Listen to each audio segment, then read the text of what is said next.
A paz do Senhor, meus amados irmãos, sou o pastor Marcos André, esse é o nosso canal Clube da Teologia, canal de estudos da Palavra de Deus. E vamos aqui a mais um vídeo da nossa Escola Bíblica Dominical, um vídeo de apoio à nossa pré-aula para a lição de número 5 da revista da CPAD, a revista de adultos da CPAD, tá? E essa lição está muito boa, o tema da lição é Motim em Família.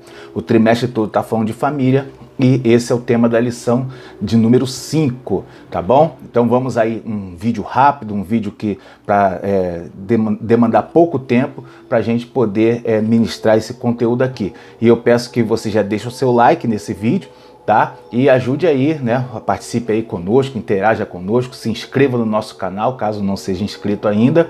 E vamos aí a mais esse vídeo muito interessante. A lição de número 5 é para ser ministrada em 30 de abril de 2023. Vamos ver aqui o textuário dessa lição.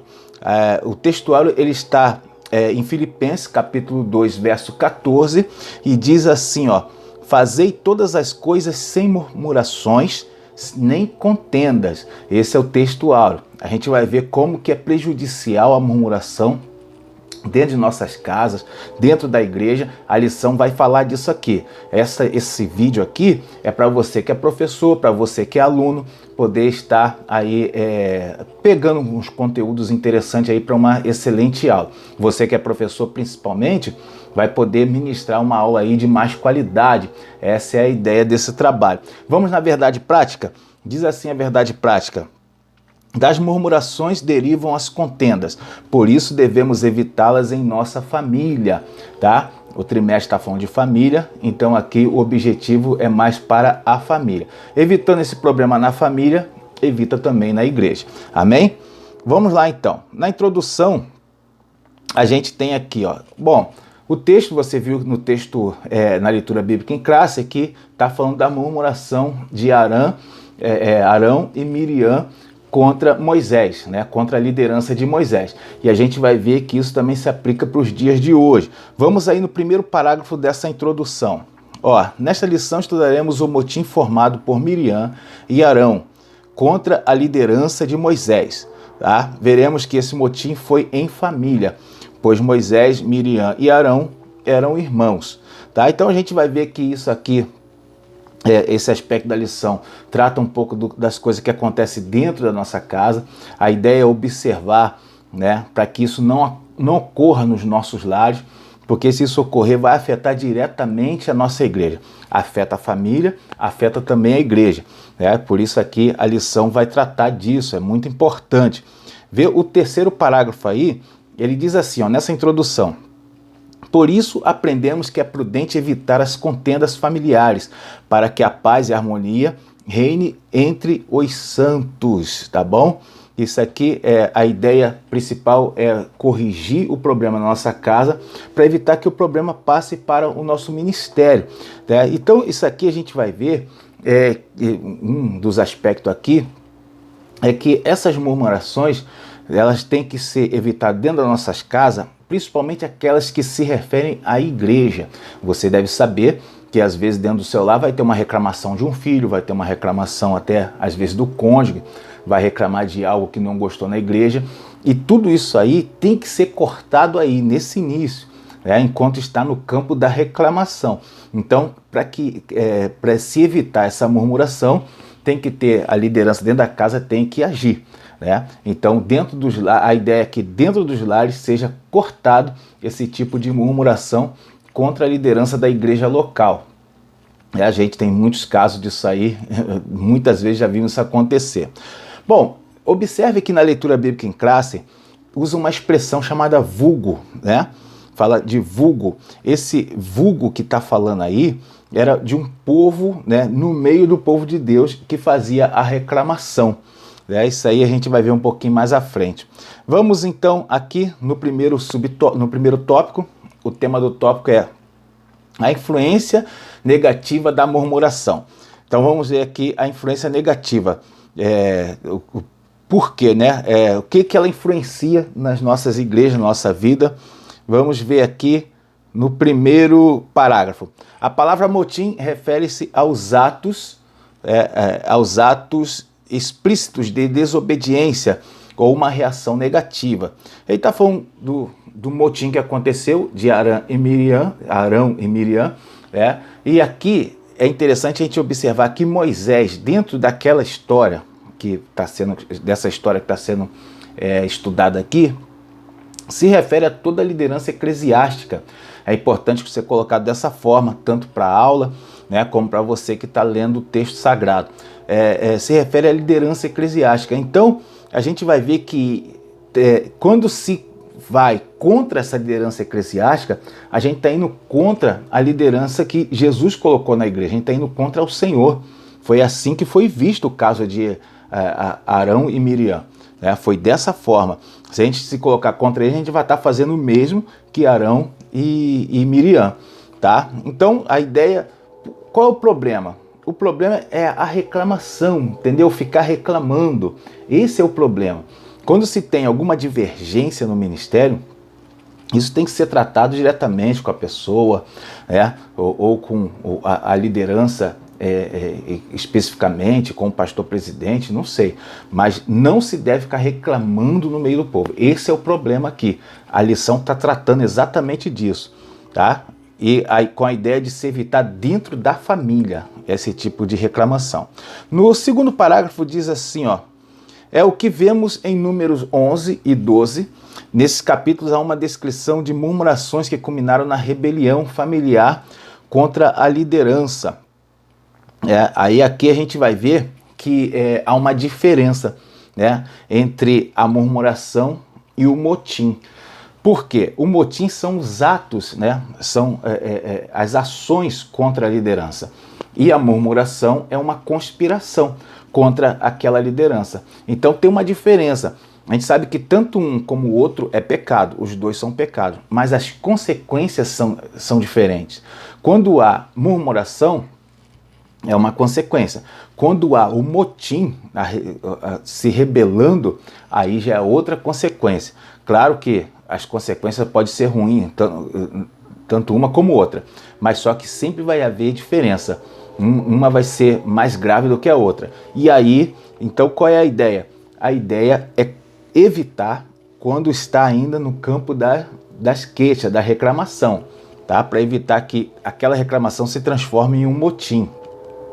Vamos aqui vai falar das queixas, né? Vamos ver a primeira queixa aqui no subtópico 2, fala a primeira queixa. Essa primeira queixa aqui é uma queixa do povo, né? Aqui vai falar das queixas que foram feitas contra o Senhor, contra Moisés, né? E aqui a primeira queixa é do povo. Eles estão se queixando. Olha o que diz o primeiro parágrafo. Israel havia saído da região ao redor do Sinai, no qual havia relativa fertilidade para a produção de grãos e água. De repente, depois de andarem para além do Sinai e depararem com o inóspito deserto, os israelitas começaram a reclamar. Bom, aqui a gente vai ver que eles começaram a reclamar contra Deus. Por quê? Olha o que eles queriam. Eles queriam achavam que seria melhor ter ficado no Egito, né? Eles reclamaram de tudo que Deus fez. Agora você imagina o sentimento de Deus. Vamos entender que Deus, isso aqui se compara à libertação que o Senhor nos fez do mundo. Imagina quando a gente fica reclamando, Deus depois de ter entregue o seu Filho, né, o Senhor Jesus por nossas vidas, e a pessoa fica reclamando disso daí. É uma coisa terrível contra Deus. Imagina o sentimento do Senhor. Então, isso aqui é um problema que aconteceu naquela época, mas reflete para os dias de hoje.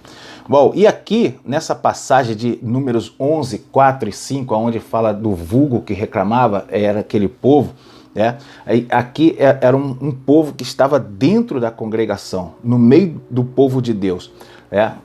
Isso aqui foi um problema que aconteceu naquela época, e vamos ver agora, no último parágrafo desse subtópico, algo interessante aqui para a gente meditar.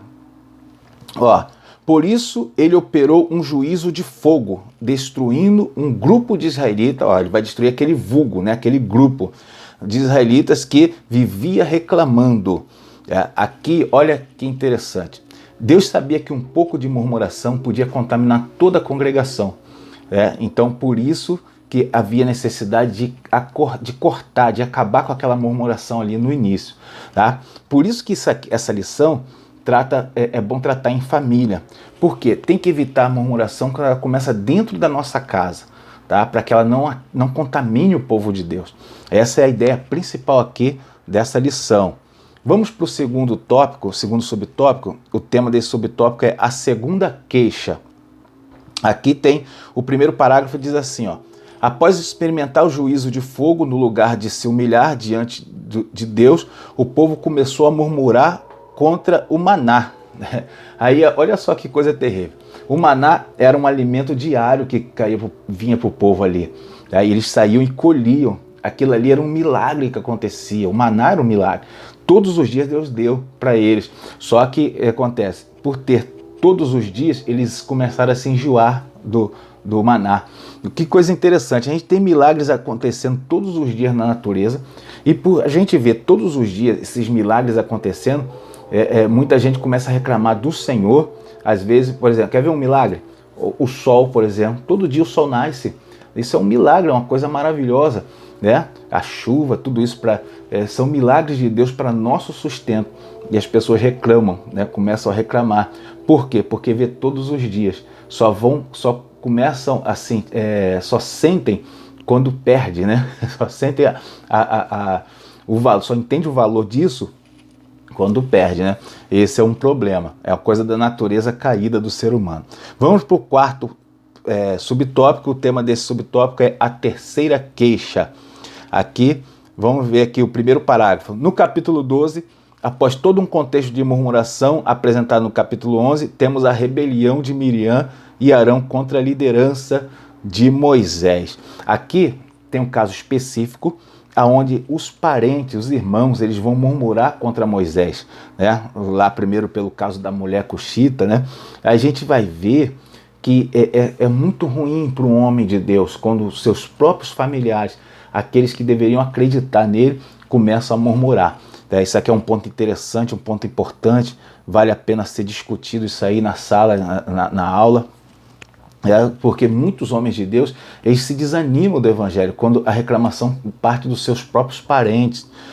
Isso aqui é bom ser tratado aí no povo de Deus, né? Bom, meus irmãos, então tem também essa parte aqui no terceiro parágrafo, diz assim, ó: porém essa murmuração ia mais longe. Por serem mais velhos que Moisés, Miriam e Arão queriam ter o tratamento protagonista como o de Moisés. Aqui fala da inveja, né? E aqui é bom que você, homem de Deus, né, vai um recado aqui para você. É importante que você, diante das murmurações contra o seu ministério, contra a sua vida de obreiro, de homem, mulher de Deus, você sabe interpretar o que é inveja e o que não é. Então não aceite murmuração de quem não tem bagagem, quem não tem experiência com a obra de Deus, tá? Murmuração, você tem que aceitar uma reclamação, uma crítica construtiva daqueles que têm experiência, daqueles que colocam a mão no arado junto contigo. Amém? Vamos lá então. O segundo tópico, o tema do tópico é o motivo da rebelião de Miriam e Arão, tá? Aí o primeiro motivo aqui, nós falamos um pouquinho, vamos falar mais dele agora, é a inveja. Primeiro subtópico, a inveja. Acompanhe esse parágrafo aí, ó. Os dois alimentaram a ideia de que a liderança de Israel teria de ser compartilhada com eles. Miriam era uma profetisa, Arão era o sumo sacerdote. Olha só, olha a questão da inveja aqui. Os dois, ela era profetisa e conselheira no meio do povo. Arão era o sumo sacerdote, o maior cargo sacerdotal que tinha. Eles já tinham cargos elevados. Eles estavam junto ao legislador do povo. Então você vê que a inveja, ela vai se instalar no coração da pessoa, que às vezes a pessoa já possui coisa, mas inveja o que o outro tem, né? Isso aí pode acontecer no seio familiar. Isso pode acontecer dentro da igreja, já que a gente pode tratar a igreja como uma família, né? E aí a gente vai ver essas coisas acontecendo, tá? Então a ideia aqui é que as lideranças dentro da família ou na igreja cortem esse mal aqui pela raiz, né? O sentimento da inveja. Tem um parágrafo aqui, ó, no terceiro parágrafo diz assim, ó: Este questionamento diz muita coisa. Porventura falou o Senhor somente a Moisés? Aqui é o questionamento de Miriam e Arão. Aqui tem, no último parágrafo diz assim, ó, quando a inveja se instala no centro da família, as consequências podem ser trágicas. Coisa terrível, né?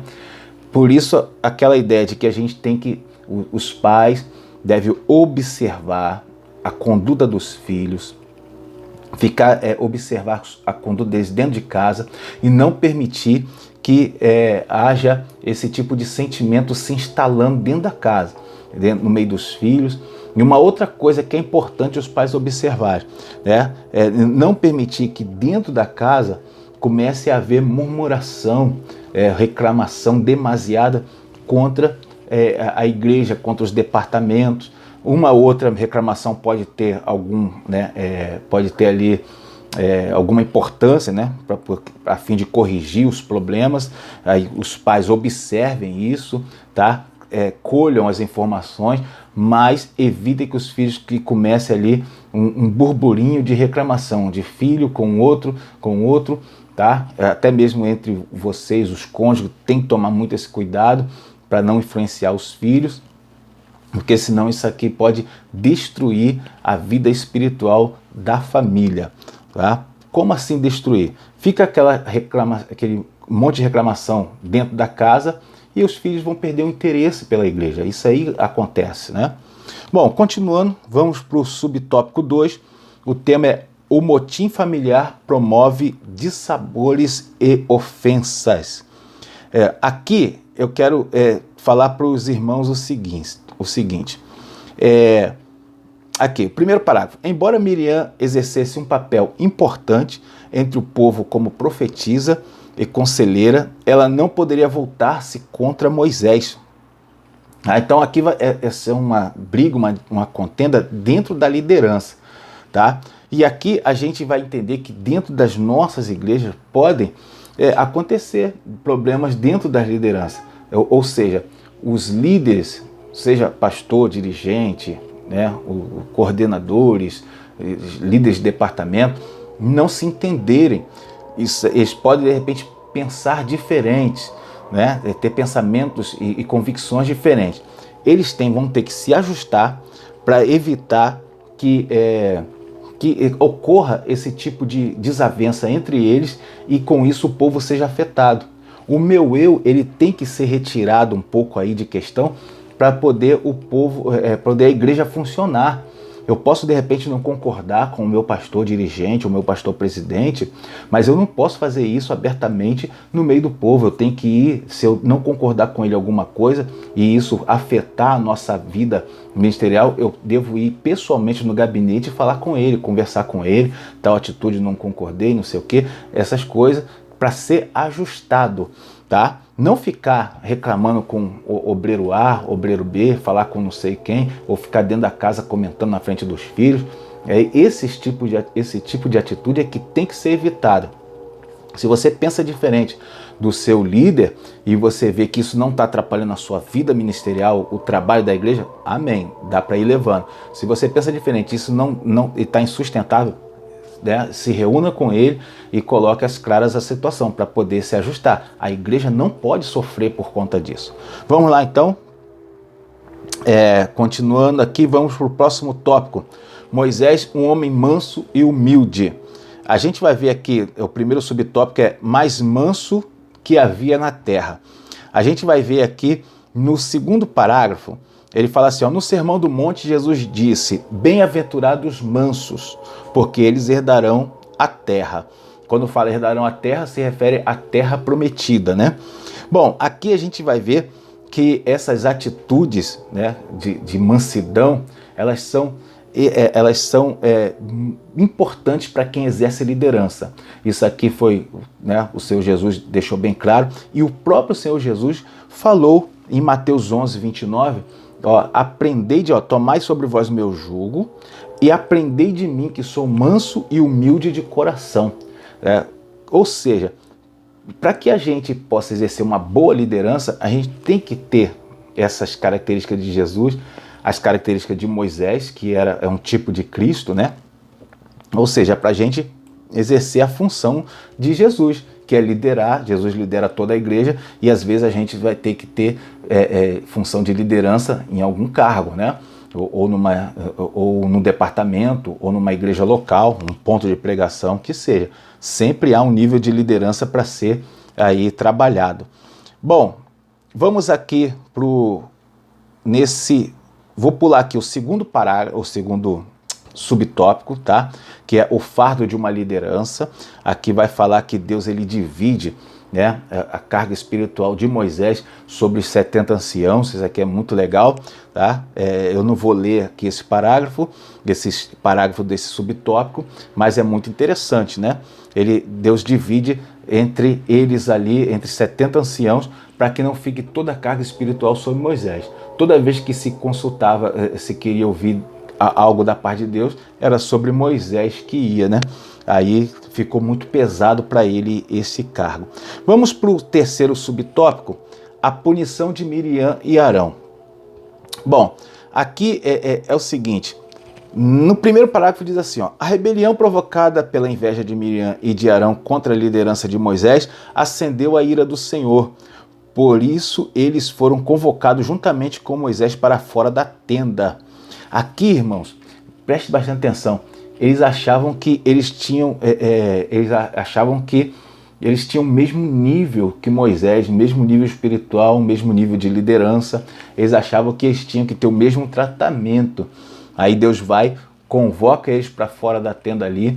Deus vai tratar a questão pessoalmente, porque era necessário. Deus vai na raiz do problema. Era necessário passar para eles que eles não eram igual a Moisés, que era diferente. Então, o que Deus tinha com Moisés era algo mais profundo, mais íntimo, e aí Deus mostra isso para ele. Vale a pena reler o texto de Números 12, versos 6 e 7, que fala assim, ó, e disse, ouvi agora as minhas palavras, Deus falando no texto, né? Se entre vós houver profeta, eu, o Senhor, em visão a ele farei conhecer, e em sonhos falarei com ele. Não é assim como meu servo Moisés. Deus fala que Moisés é fiel em toda a casa, e com Moisés Deus falava face a face. Você vê que há uma diferença, e a gente tem que entender isso. Homem de Deus que aprendeu a humildade, tem que entender que às vezes você não está no nível espiritual de outro irmão. Então não convém essa briga pela liderança, por causa da liderança. Tem que sempre pensar no povo de Deus que está ali, para que isso não influencie negativamente a igreja. Bom, aqui há um pouco de discussão, eu comento isso aí no meu subsídio, tá bom? Na descrição do vídeo tá os links aí para quem quiser adquirir o meu subsídio, quem quiser adquirir os meus livros, tá? E quem quiser acompanhar lá no nosso blog, no Clube da Teologia. Uma coisa que eu coloco lá é uma discussão que fala muito sobre por que Miriam foi punida e Arão não foi punido. A gente vai ver pelo texto, embora não seja claro no texto de Números, quem começou, mas pela punição a gente vê que foi Miriam que começa ali aquela contenda, embora o texto não seja claro quanto a isso. E Arão, por que então Arão não é punido? Porque ele teria sido influenciado. A questão de Arão é que ele tinha uma fraqueza em relação a isso, tanto no caso do bezerro de ouro, né? Lá de Êxodo 32, verso 4, Arão ele vai ser influenciado pela reclamação do povo. E agora no caso de Miriam, mais uma vez. E provavelmente ele não é punido porque ele era o sumo sacerdote, E aí o sumo sacerdote que tinha que orar pela cura do povo, se ele tivesse também alguma doença, perdia toda aquela questão, aquela moral de sumo sacerdote, e aí ele não poderia sofrer aquela punição ali. Claro que Deus poderia ter outros recursos, mas o Senhor achou por bem não fazer aquilo, e aí Arão não foi punido, muito provavelmente por essas duas questões, né? Porque foi Miriam que começou o negócio e porque Arão tinha um cargo ali de alta relevância no meio do povo de Deus. Tá, meus irmãos, vamos encerrando por aqui, tá? Aí na conclusão tem a segunda parte, é muito importante fazer essa conclusão, e a segunda parte que diz assim, ó, Por isso o apóstolo Paulo aconselha que andemos no Espírito, para que as obras da carne não dominem nossas atitudes. Ou então, por quê? Para que haja dentro da casa, dentro da família, o controle dos pais, né? Para que se acabe a murmuração, você vai precisar da ajuda do Espírito Santo. Sozinho você não vai fazer nada. Essa aqui é uma parte importante da aula que tem que ser apresentada. Deus abençoe a sua vida. Deixa o seu like mais uma vez, né? Mais uma vez não, se você não fez até agora, deixa o seu like, adquira os nossos materiais, tá bom? E uma excelente aula para você.